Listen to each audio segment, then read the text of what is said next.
Hace 8 años, allá por el 2012, cuando era jugador del Manchester City, el centrodelantero italiano Mario Balotelli, bromeando sobre el fin del mundo que indicaba el calendario maya ya por 21 de diciembre de 2012 como la fecha final de la existencia del planeta Tierra, decía que la fecha indicada no iba a pesar. Decía que el fin del mundo fue aplazado hasta que el Liverpool gane la Premier League, así que estamos salvados.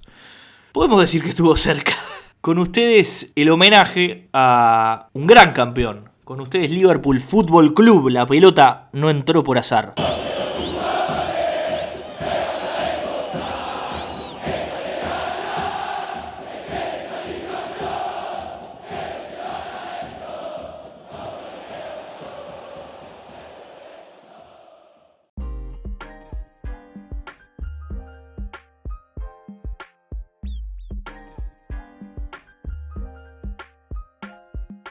Bienvenidos a Señores Dejo Todo en este capítulo especial. Todos los capítulos sin duda son especiales, pero no todos conmemoran a un Nobel campeón, a un flamante campeón como es el Liverpool, como es en este momento el elenco Red. Los Reds que se coronaron campeones hace poquito en un campeonato que sigue andando. Le restan 5 fechas en el momento que estamos grabando esto, pero que se merece desde ya empezar a hablar de los merecimientos, del laburo previo, del campeonato, de las figuras, del entrenador y de todas las cositas que tenemos para contarles hoy. Ni que hablar que al futbolero, cuando un equipo como el Liverpool se puede coronar campeón, me parece que en general cae bien. Me parece que el Liverpool es uno de esos equipos históricos, un equipo con una hinchada muy importante, un equipo de gestas y un equipo con un simbolismo muy fuerte. Es un equipo símbolo de una ciudad, es un equipo que maridó excelentemente con el entrenador actual, por ejemplo.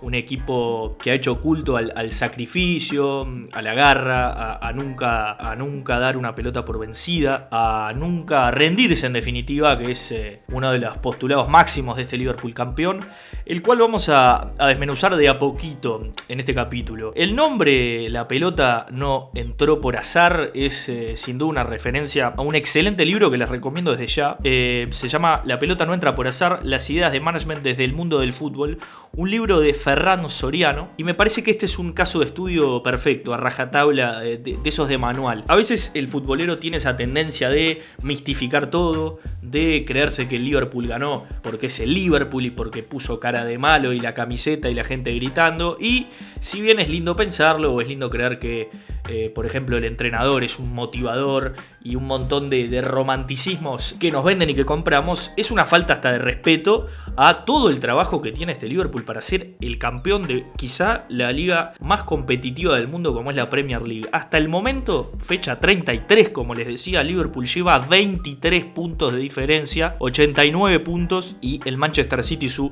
inmediato perseguidor, seguidor, escolta, como quieran decirle, como les diga su periodista deportivo de preferencia, tiene 66 puntos. Faltan 5 partidos y el Liverpool ya se coronó campeón. Estamos hablando de un equipo que fue líder y dueño de esta temporada a lo largo de todo el año, al punto tal, y fue un equipo que sufrió tantos revolcones en este contexto que los propios hinchas y el propio mundo del fútbol descreía de esto, o en algún momento decían algo tiene que suceder como para parar esto, algo tiene que pasar en el medio, ni más ni menos que quizá la peor pandemia de los últimos 100 años en materia de salud, pero esto solo pudo demorar y quizá cortar un poco la efusividad de los festejos, aunque más o menos, porque si uno pone en Google o en YouTube los festejos, los hinchas de Liverpool parece que no hubiera habido pandemia, que no hubiera riesgo de infección y que el distanciamiento físico sostenido no existiera como concepto.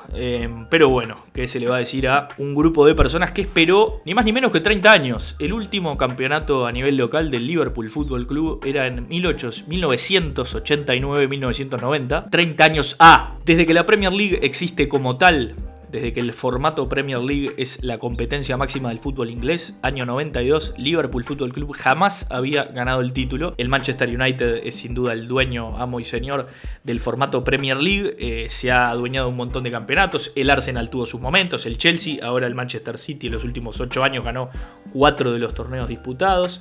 Algún milagro de esos hermosos como el Leicester, como el Blackburn Rovers en el año 94. Pero no queremos ponernos a repasar la Premier League, que de paso, paréntesis, recomiendo capítulo de la Premier League del podcast Estadio Azteca, un podcast argentino de fútbol que es estupendo y quizás sin duda la fuente máxima de la inspiración para que estemos haciendo esto ahora. Es un capítulo espectacular en el que analizan el desarrollo y la llegada de la Premier League, su creación y su gestión deportiva y demás. Está muy bueno. Volviendo. Lo primero que corresponde analizar en este Liverpool que ya les contamos, que gana 29 partidos de 33, empata 2 y pierde 2, es decir, no podemos hablar de casualidades ni de campeonatos agónicos. Tenemos que hablar antes que nada de el fenómeno Klopp. Y el fenómeno Klopp y el fenómeno de Klopp data de un montón de cosas. Jürgen Klopp, el técnico alemán que llega a Liverpool en el 2015, es sin dudas el artífice principal de esto por un montón de factores. Un poco repasamos su método en el capítulo 6 de los técnicos, mitos y verdades, que les recomiendo, en el cual analizamos a los entrenadores más fuertes de la actualidad y algunos históricos, cómo piensan, cómo sienten el fútbol, sus ideas más importantes. Pero tenemos que hablar del fenómeno Klopp desde el principio. Y cuando decimos desde el principio nos referimos a los comienzos de este Jürgen Klopp entrenador en el Mainz 05, equipo donde disputó sus 12 años como futbolista profesional. Jugó en un club solo, este Mainz 05, un modesto equipo alemán, que lo contrata como entrenador, donde hace sus comienzos, sus primeras armas Jürgen, que consigue el ascenso a la Bundesliga por primera vez en la historia en el año 2004. Jürgen Klopp sabía que no iba a ser fácil mantenerse en esa categoría, pero lo consigue. Esto ya empieza a hablarnos de un entrenador especial, de un entrenador de gestas, de un entrenador de grandes logros y de grandes batallas. Por supuesto que no es lo mismo un ascenso que todo lo que vino después, pero por algo se empieza, ¿no? A partir de esto, las dudas de Jürgen sobre la fuerza del plantel y la convicción para poder sostener esta permanencia en la primera división en la Bundesliga, que es una liga que si ven para atrás hace 8 años que la gana el Bayern Múnich, y eso también tiene que ver con nuestro queridísimo Jürgen Klopp, es una liga competitiva, pareja, se juega al fútbol fuerte, se juega bien, fuera de que ahora la estamos denostando un poco porque es lo único que había para ver y ya agarramos un poco el final. Es una liga competitiva y muy difícil y de una gran escuela para muchos de los mejores futbolistas, ¿no? Jürgen Klopp cuenta que estando en Mainz decidimos hacer parte de una pretemporada en una isla de Suecia de las que no recuerdo el nombre. Lo que nunca olvidarán mis jugadores es que tuvieron que hacer ejercicios de supervivencia para poder comer, contaba nuestro excéntrico entrenador. Cuando llegaron a esta isla vieron que solamente había carpas para dormir, ni comida ni agua. Pensaron que era un chiste, lógicamente, pero Jürgen les dijo que no. Les pidió que se dividan en grupos, que se suban a canoas, que se pongan a pescar para conseguir el alimento. Después otro de los grupos tenía que empezar a conseguir leña, otro remar hasta otra isla para poder hervir el agua, cocinar y poder cenar en definitiva. Para colmo decían que el clima no ayudaba, era una isla donde llovía muchísimo y el poco ratito que salía el sol se tenía que enfrentar a los mosquitos. Lo recuerdan todos los futbolistas como uno de los cuentos más extravagantes. Es sin duda una bilardeada muy extravagante y que hace a este enorme Jürgen Klopp uno de los entrenadores compradores de esos que todos quieren. Fuera de su histrionismo, de su forma intensa de vivir los partidos como entrenador, fuera de la simpatía que hasta podríamos decir que llama la atención viniendo de alguien alemán. Esperamos otro tipo de comportamiento de alguien alemán. Jürgen decía que no entiende cómo la gente puede vivir en esos sitios, que su asistente técnico le decía que estaba loco por pensar en ese tipo de acciones, pero el grupo entendió lo que para él era la metáfora. Si querían hacer una buena temporada con el Mainz en la Bundesliga, nadie les iba a regalar nada y tenían que encontrar soluciones a los problemas. Se volvieron a casa, dice, creyéndonos Corazón Valiente, la película de Mel Gibson. Sería lindo imaginarse a Jürgen con la cara pintada. Otro dato de color es que el Mufa de Fernando Niembro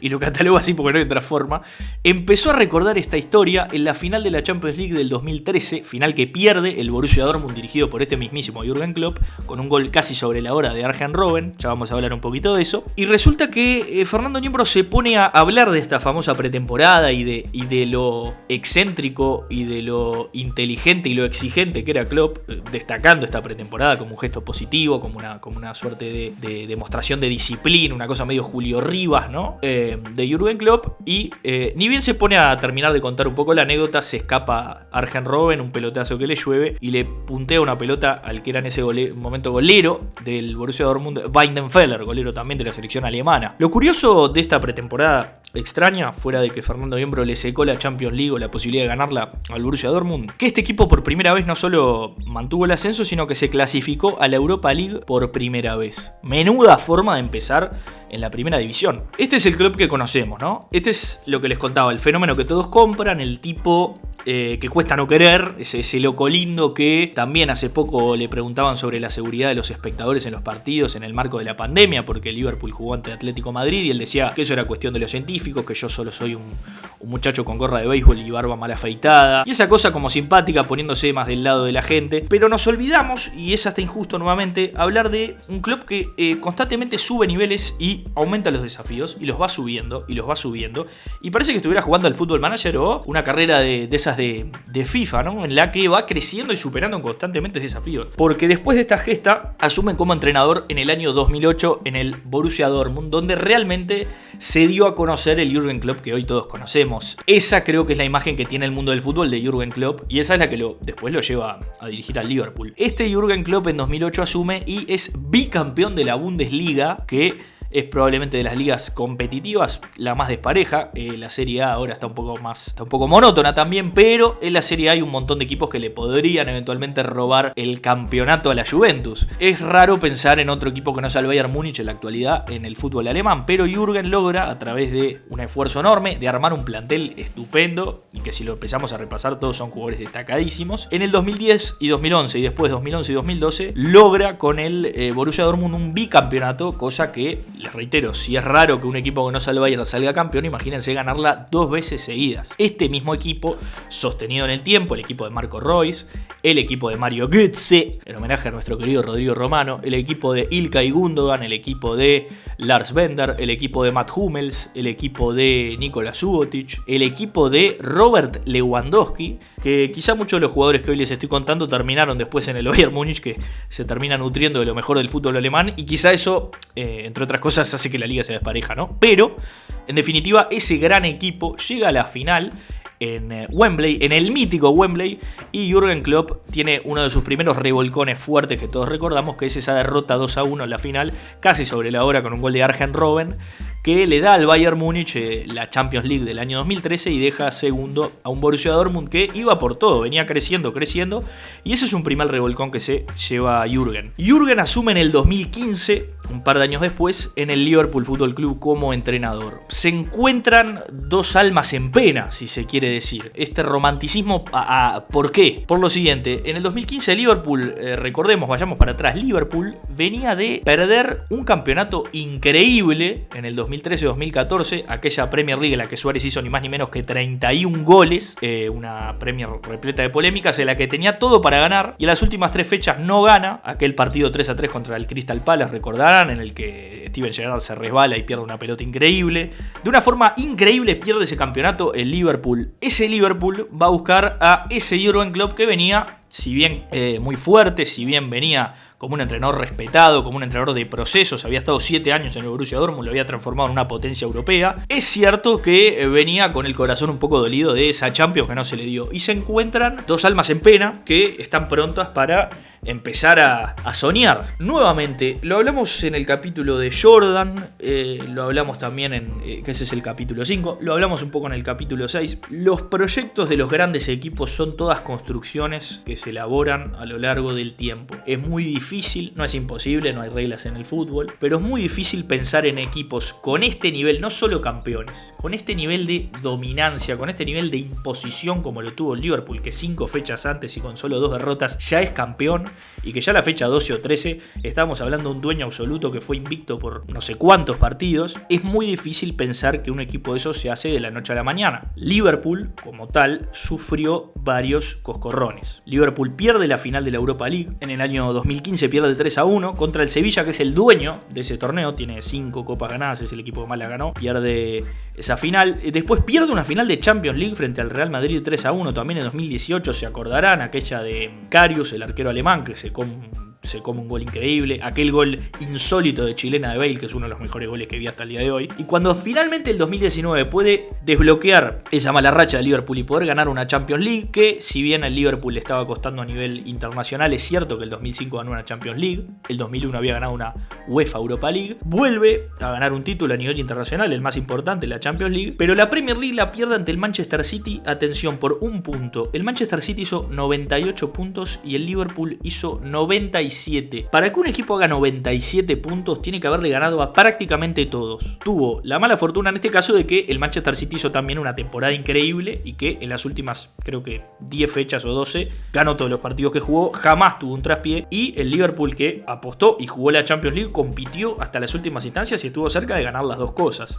La realidad es que en cualquier otra circunstancia un equipo con 97 puntos debería o suele ser campeón de un campeonato largo. Solo en este caso y solo a Liverpool parecía que le sucedían estas cosas. Pero nuevamente lo que les decía, ningún equipo se hace de la noche a la mañana. Todos estos golpes del principio o esas veces que parecía que Liverpool iba a estar ahí y que se les era esquivo, eran veces en las que Klopp se iba acercando, iba aprendiendo, iba estudiando, los jugadores iban entendiendo su mensaje, la forma de jugar. Y nuevamente, hablar de Klopp como el motivador está bueno, hablar de Klopp como el dueño de esas pretemporadas extravagantes está buenísimo, pero nuevamente creo que es hasta irrespetuoso quedarnos en que Jürgen Klopp es únicamente eso, cuando es un tipo que ve cosas donde nadie las ve, es un tipo que tiene un ojo quirúrgico para la selección de jugadores, se notó en Borussia Dortmund y se vuelve a notar en el Liverpool, ahora también lo vamos a desarrollar cuando hablemos en definitiva de los futbolistas del Liverpool, que también son en definitiva los dueños de este festejo. Pero para que se lo tomen en cuenta, el Borussia Dortmund, en el que Klopp trabajó del año 2008-2015, en el que sacó 2 campeonatos, en el que lograron vender jugadores a los mejores precios, a los grandes equipos del mundo,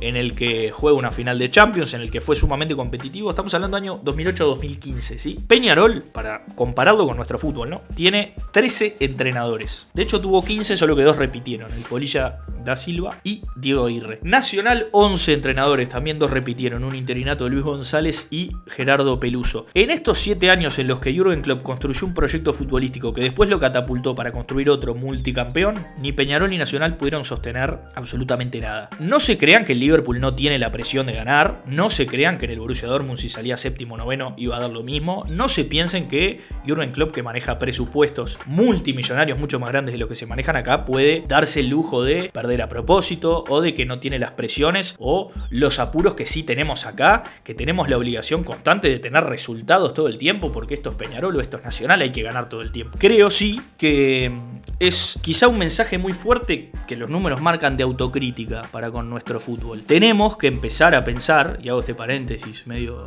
editorial para aprovechar a comentarlo, tenemos que empezar a pensar que todos los grandes equipos de los que alguien quiere imitar algo, de los que queremos tratar de buscar una característica futbolística, tratar de imitar los sucesos deportivos, por supuesto que a la medida nuestra, por supuesto que sin la plata, sin un montón de otras facilidades, pero si queremos empezar a pensar en equipos competitivos, sobre todo internacionalmente y futbolísticamente atractivos, hay que pensar en elegir una hoja de ruta y sostenerla y creer en ella, optar por un proyecto y creer en el proyecto y acompañar ese proyecto y confiar en los entrenadores, confiar en las direcciones deportivas que tratan de armarlo, porque si uno se pone a pensar, este es el claro ejemplo y este es el ejemplo de quizá hoy el mejor equipo del mundo o el equipo sensación, pero si queremos ir a ver los grandes campeones de los grandes equipos de fútbol, y no tenemos que ir muy lejos, River sostiene un mismo entrenador hace mucho tiempo, me parece que el camino está en sostener. ¿Quiere decir que a pesar de cualquier cosa hay que sostener entrenadores, directores deportivos o refuerzos? No, por supuesto. Si las cosas no funcionan no está mal dar un cambio de timón, pero no esa cosa de gobernar al grito que surge en este fútbol constantemente. Me parece que los números fríos demuestran que los procesos... Ustedes imagínense, ya les digo, vamos de vuelta. Un técnico que pierde una final de Europa League, pierde una final de la Champions de la forma que la pierde. ¿Ustedes creen que hubiera seguido? ¿Ustedes creen que Klopp en un grande uruguayo hubiera seguido? A Klopp lo hubieran tirado de perdedor o de fracasado y funciona también para Argentina, creo que es la misma patología. Lo hubieran tildado de perdedor, de fracasado, de que no dio la talla, de que los resultados o los objetivos propuestos no los alcanzó y se hubiera ido, hubieran contratado otro entrenador que hubiera traído 17 jugadores y así sucesivamente. Pero a las claras está que en la medida que el Liverpool Fútbol Club confió en Jürgen Klopp, Liverpool, que también tenía sus problemas, entre 2008 y 2015 tuvo 4 entrenadores, que no es tanto como es decir 13 o 11, pero que también le costó terminar de encastrar con una idea, y ya le digo, era un equipo que venía con el corazón fracturado de perder una Premier League increíble, pero lo encuentra, lo sostiene y deja que vaya formando lo que es hoy uno de los mejores planteles, campeón de la Champions, no de esta, pero sí de la anterior, campeón absoluto de la Premier League, superando desafío a desafío. Ahora bien, es lo que les decía, esta construcción va mucho más allá de esa motivación y de ese convencimiento que sin dudas es importantísimo muchísimo y que es esencial en la lógica de Jürgen Klopp, que tiene que creer en cada jugador y hacer que cada jugador crea en él, crea en su forma de ver el fútbol, pero sus formas...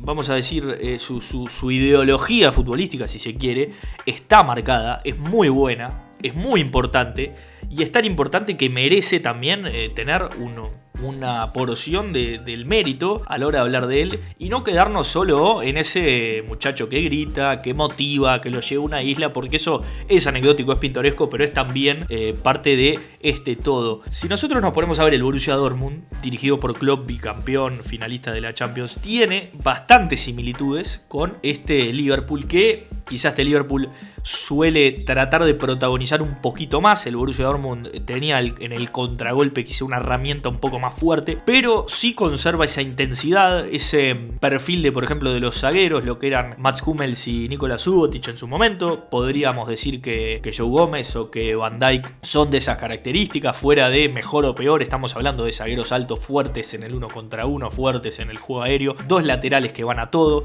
jugadores por la banda que pelean hasta la última pelota y son encaradores, como es Royce, como es en el Liverpool Mané o Mo Salah, que desde las bandas van a veces desbordando o a veces hacia el centro a buscar el gol. Quizá encontramos la diferencia más fuerte en lo que era el 9. No hay un Lewandowski en el Liverpool quizá, o quien haga las veces de Lewandowski. Creo que en Firmino Jürgen Klopp vio condiciones diferentes o vio otra forma más particular, un 9 no natural, sino un 9 que llega al área. También vamos a hablar un poquito de él. Y en los mediocampistas, en lo que era Gundogan, en lo que es Henderson, en lo que es Bender, en el Borussia, yo qué sé, entiendo que hay bastantes puntos de contacto, fuera de que cada equipo tiene sus propias particularidades, su propio idioma y su propia esencia, más allá del entrenador. Por supuesto que los futbolistas la definen. En Jürgen Klopp hay sin dudas una línea, una corriente muy fuerte, muy marcada, y si vamos a ver un equipo de Klopp, más o menos sabemos con qué nos vamos a encontrar. Por supuesto que nos vamos a encontrar con un equipo que va a trancar con la cabeza y que va hasta la última pelota y que tiene una preparación física y una intensidad impresionante, pero también nos vamos a encontrar con una forma de comprender y de administrar a los planteles. Generalmente Klopp usa planteles cortos en los que todos tienen bastantes minutos. Yo que sé, Origi no es un jugador necesariamente titular y es un centrodelantero que tuvo muchísimos minutos. También sucedió con, yo que sé, Dejan Lovren, el zaguero, que ha jugado, no es titular, pero y así sucesivamente. Pero a la hora de definir estos jugadores, que también es hablar de Klopp, este temón que suena es Kevin Murphy, un hincha del Liverpool con una cara de inglés, con una cara preciosa, pareció a Ringo Starr, que compuso esta pieza, parece sencilla, pero que se hizo muy popular en la hinchada del Liverpool y que define, entre otras cosas, al tridente ofensivo. Empezamos por el senegalés Sadio Mané. Sadio Mané es un jugador picante, es un jugador de 1 contra 1, es un jugador desnivelante, es un jugador que agarra la pelota y encara. Un jugador de esos que uno quiere en un partido de Copa Libertadores en el que tiene que hacerle un gol al equipo visitante, que te pone dos líneas de 9 jugadores, incluido el utilero, el chofer del ómnibus, el kinesiólogo y al negro Tito, si se lo quiere. Sadio Mané es un jugador espectacular. Llega en el 2016 a pedido del entrenador Jürgen Klopp. Él había jugado en el fútbol alemán, había pasado luego al Southampton inglés, donde había tenido una muy buena temporada, había hecho 15 goles y 6 asistencias, ni más ni menos. Pero, ¿qué pasa? Al Liverpool le estaba pasando en ese momento lo que le sucedía a muchos equipos grandes nuestros. Eso de contratar un jugador que viene de un equipo más chico y que otra cosa es jugar a un equipo más importante, más grande, que pelea por cosas más importantes. Le ha pasado a muchos. Hay muchas figuras de equipos menores que después les cuesta jugar de la misma manera por un montón de características, por adaptación, por el estilo de juego, por lo que quieran, pero pasa mucho. Y al Liverpool le venía pasando eso. Por ejemplo, había gastado 40 millones de euros en Andy Carroll, 9 del Newcastle en ese momento. ¿Se acuerdan? Aquel de colita, de pelo largo, muy alto, un 9 bien de área, parecido físicamente hasta el flaco Crouch, quizá un poco más corpulento. También Benteke, que venía a ser el goleador del Aston Villa, un 9 belga, muy buen jugador también, pero que en el Liverpool hizo agua. Y en el Liverpool también pesaba eso de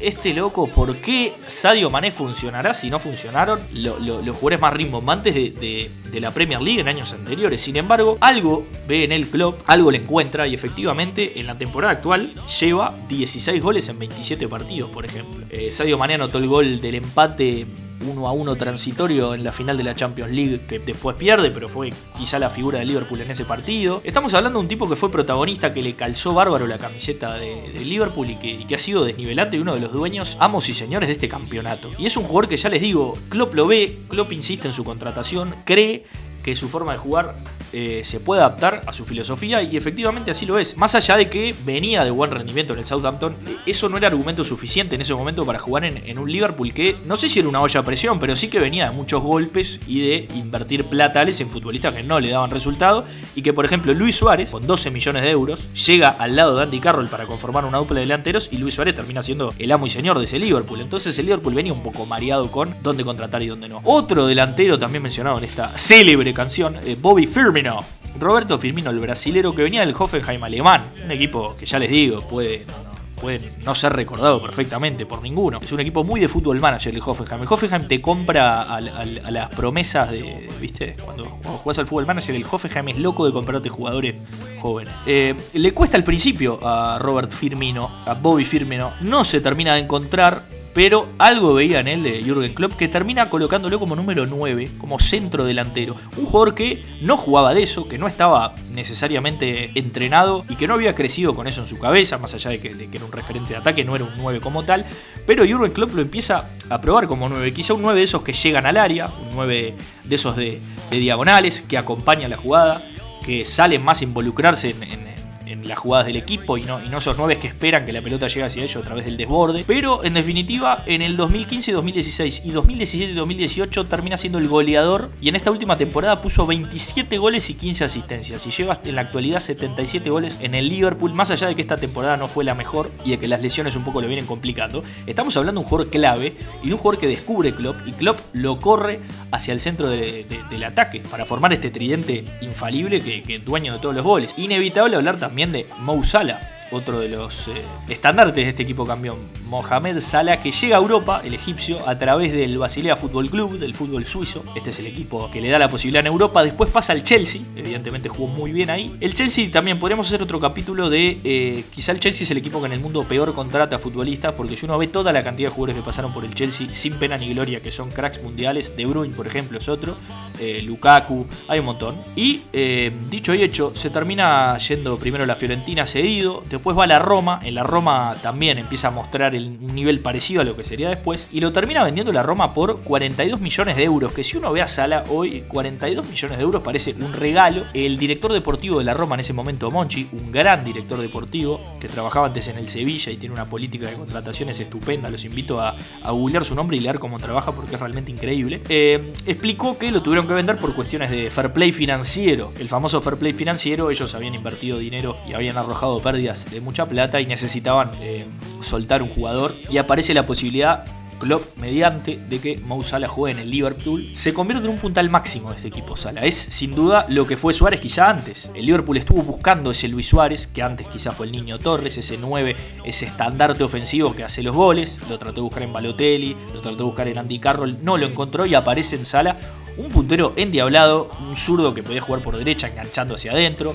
o jugar por izquierda buscando un desborde, un tiro cruzado. Realmente una máquina absoluta de hacer goles, que también tiene en este campeonato su dosis de revancha personal, si se quiere, y la viene teniendo. Tuvo una revancha personal doble, lo que se dice, porque tuvo un golpe doble casi que de película. ¿Se acuerdan que en la final que le gana al Real Madrid, Mo Salah lo lesiona a Sergio Ramos, lo que hace que llegue justito al Mundial de Rusia 2018 y que, por ejemplo, no juegue contra Uruguay? En la Champions League que gana el Liverpool, él no juega la semifinal, de ahí esa remera gloriosa Never Give Up, porque él ve el partido de vuelta de las semifinales, ese glorioso 4-0 en Anfield Road en el que da vuelta la serie frente a Barcelona, lo ve desde las gradas. Finalmente en esa final, Mohamed Salah logra marcar el primer gol contra el Tottenham de penal para que el Liverpool gane la Champions League, y hoy se corona con 17 goles en 27 partidos en esta Premier League, un animalito que logra ganar este campeonato que el Liverpool venía buscando y del cual se merecía, por supuesto, ser uno de los protagonistas más importantes. Ni que hablar, podríamos hablar de todos los futbolistas. En el mediocampo tiene un jugador como Jordan Henderson, que es un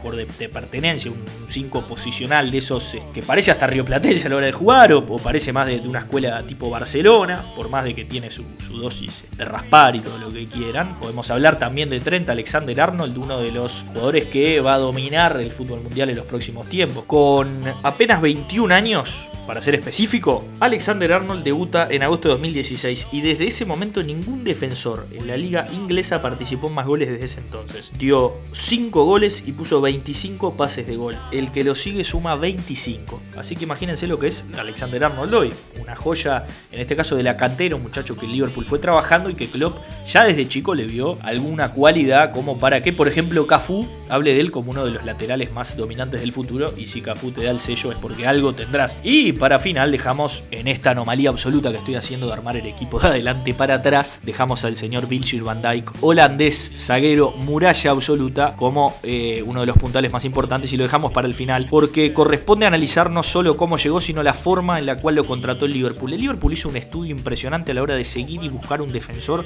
que le garantizara la mayor solidez defensiva posible. Hizo un estudio con todo su equipo de scouting, a través de Klopp también, para que el 27 de diciembre de 2017 Van Dijk llegara por 75 millones de libras al Liverpool. Un fichaje cuestionado por todo el mundo. Hablaban de un despilfarro de plata, cómo se puede gastar ese dinero en un defensor. Con todos los hechos y los análisis en la mano, y con el diario del lunes por supuesto, estamos hablando de quizá un fichaje bastante barato para lo que le da al Liverpool este muchacho, porque en términos de costo-beneficio para lo que ha rendido, un zaguero que fue considerado seriamente para ser el Balón de Oro el último año, cosa que es en la dinámica Messi-Ronaldo es muy difícil de pensar, es un jugador bastante barato para lo que se pagó. A modo de ejemplo, y esto pesa mucho a la hora de que el Liverpool fijara sus ojos en él, el diario Le a mediados de 2019 elaboró un estudio mediante el cual determina que en los últimos 64 partidos que había jugado ese momento, ningún jugador le había podido ganar un 1 contra 1 a Virgil van Dijk. Esto lo estudió el Liverpool a la hora de contratarlo y determinó que era el jugador que más efectividad tenía en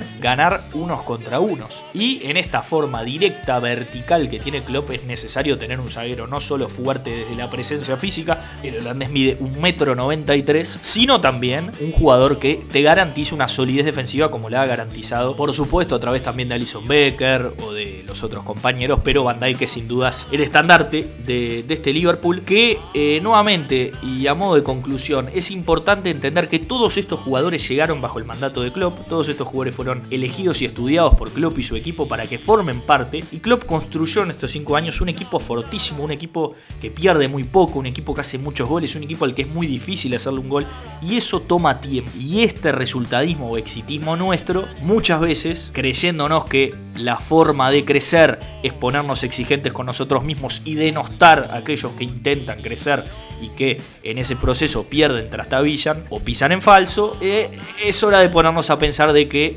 quizá un Klopp en nuestro fútbol no existe porque no le damos la posibilidad a nadie de trabajar este tiempo y formar un equipo fuera de todas las dificultades que uno puede entender que pueda tener nuestro fútbol, ¿no? Pero bueno, con eso dejamos este análisis del Liverpool campeón. Nos detallamos muy poco en lo que fue el pormenor de los partidos del campeonato, porque la idea de este análisis era un poco trabajar en el proceso que hay detrás de este Liverpool campeón que lo llevó a ser el equipo que es el actual, por lo menos campeón de Europa, y hoy un campeón contundente de la Premier. Es poco, 5 fechas antes, ya festejan, ya tiran cohetes y juegan los partidos ya con los suplentes. Así que hasta acá llegó nuestro amor, hasta acá llegó nuestro homenaje a este Liverpool campeón. Esperemos lo hayan podido disfrutar tanto como lo disfruté yo. Hasta siempre, estamos a disposición para escuchar y para disfrutar juntos esta misa que llamamos Señores Dejo Todo. Chau, chau.